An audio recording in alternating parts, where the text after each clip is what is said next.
Milano Sanremo is taking place this Saturday, and it is the first monument of the season. Some of the biggest names in the sport are lining up ready to do 100 watts for 5 hours, followed by 1 hour of some of the most entertaining racing you will see this whole season. What we're going to do today is do a bit of a preview. We're going to be taking a look at the riders, the course, the weather, and then give a bit of a prediction as to who we think is going to be finishing on the podium. As is true with all previews, you've seen these multiple times before. Ours, we're going to try and make a bit earlier to try and beat GCN to the punch because the YouTube algorithm tends to kill previews once the GCN one has gone up. And as a small channel of less than 1,000, we need all of the views that we can get. Fight the Empire! Speaking of the course, I reckon what's going to happen this year is very similar to last year. I reckon the Cipressa is going to be drilled by UAE, and that's going to reduce the group down quite a lot. The rate of kind of people going out the back door it'll be influenced by if anybody else joins UAE. If Jumbo went up there to try and improve Wout van Aert's chances, then I reckon this group could be down to 25 people, probably going into the base of the Poggio, which makes it a bit more open. Speaking of the Poggio, this year, according to the BBC, which, let's face it, the BBC can't really get the weather forecast right for the UK, so how are they going to predict the San Remo weather correctly? I don't really get, so take this with a pound of salt.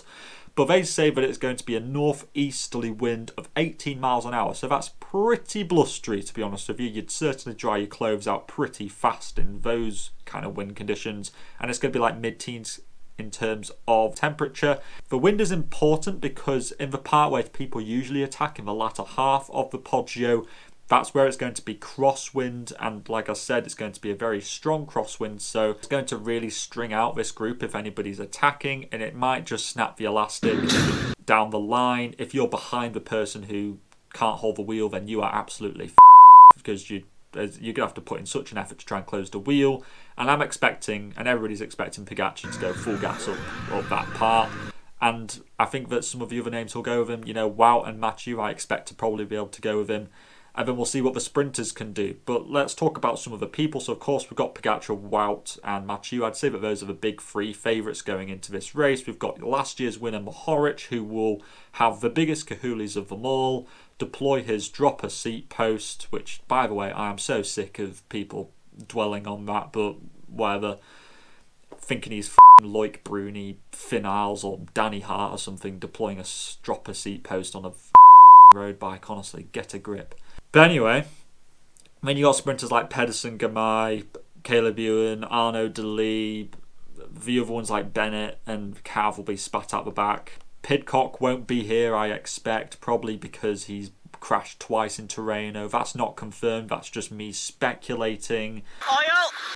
Alaphilippe has won this race before. Michael Matthews will always finish in 4th place in this race. And then outside of them, that's about it, to be honest with you, in terms of guys who I really think have a chance of winning this race. How I think it's going to play out, like I said, I think the Cipressa is going to be really crucial, and it's going to be a reduced group. Attacks are going to go, and over the top of the Poggio, I expect a group of maybe somewhere between 3 to 8 riders, maybe, descend down the Poggio. The only thing that's going to upset this is if Mohoric decides to attack on the descent again. I don't think anybody else wants to risk their life that much on the descent. I think Mohoric just clearly he just unplugs his brain on that descent and just goes full send. Do you fear death? Do you? He must have some faith in those tyres because he thinks he's in freaking MotoGP or something like that.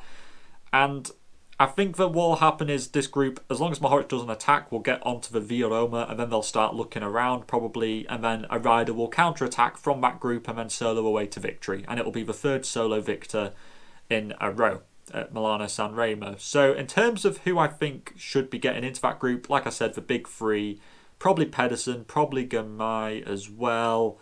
And then who else might get up there? You might see, I reckon Mohoric will probably be up there, but he might start a bit further back, which means that he can't deploy his lunatic descending.